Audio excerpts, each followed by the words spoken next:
Hi everybody. So today we are still seeing the same type of activity that we had been seeing over the past few days. Things are pretty steady. The Lower East Rift Zone continues to erupt lots of lava fed from several different fissures. There's a complex, fissures 7 and 21, which is in the eastern side of Leilani Estates neighborhood, has produced a broad pond of lava that's spread over the area. It's actually overprinting on top of a flow that erupted earlier on in the eruption about 2 weeks ago. And so it's a big ponded area, and that is not really sending flows down to the south to the ocean entry. There are still two main lava channels being fed from other sources that are a little bit east from that 7 and 21 complex in eastern Leilani Estates, and those two channels are reaching the ocean. So today we only have two ocean entries. There's no split at the end of one of the channels anymore. So that's kind of the newest thing down there.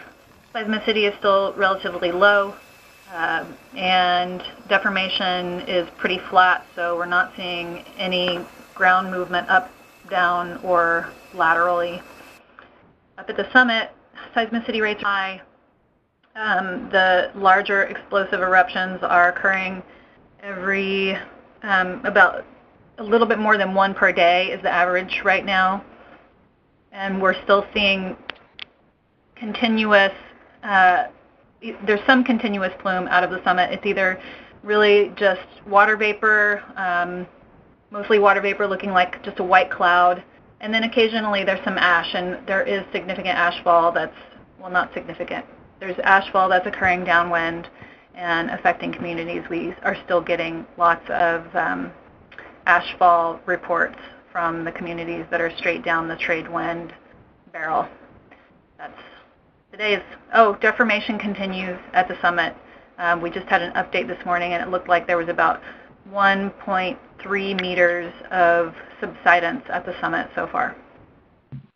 Hi, this is a question for Wendy and anyone else who's familiar with the situation in Leilani Gardens. It appears that those fissures 7 and 21 are producing very large quantities of ash, lava that is pooling, and then once it breaks out, I believe it took out a good chunk of a street last night. I believe up to 8 houses were destroyed.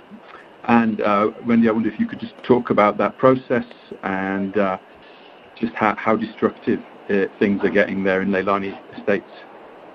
I can talk a little bit about it. I don't know the number of structures that were destroyed overnight or since Fissure 7 has become active.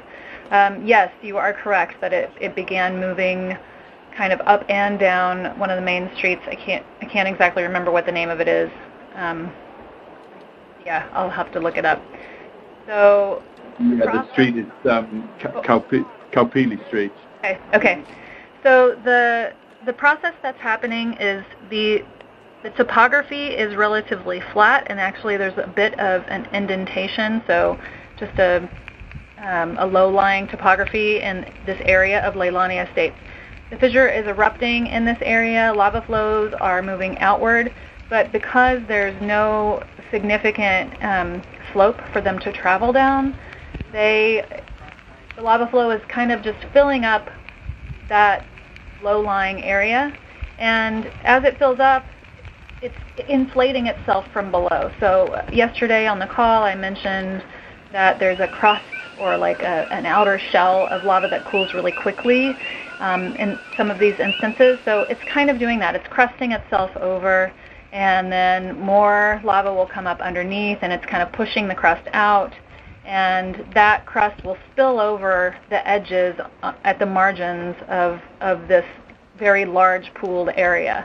And it happens, as it's moving up a street, when it's in the vegetated areas or encountering buildings, then it will ignite those things on fire. So it's like a rising tide. That's kind of the way to imagine it. It's not like a river of lava like we're seeing in the channelized areas. It's this tide of lava that rises up and then kind of overflows itself on the edges, and then it just keeps rising and progressing forward slowly, even though there's a large volume of lava coming out of those vents. And just the volume, would 50 to 60 cubic meters per second be an accurate reading?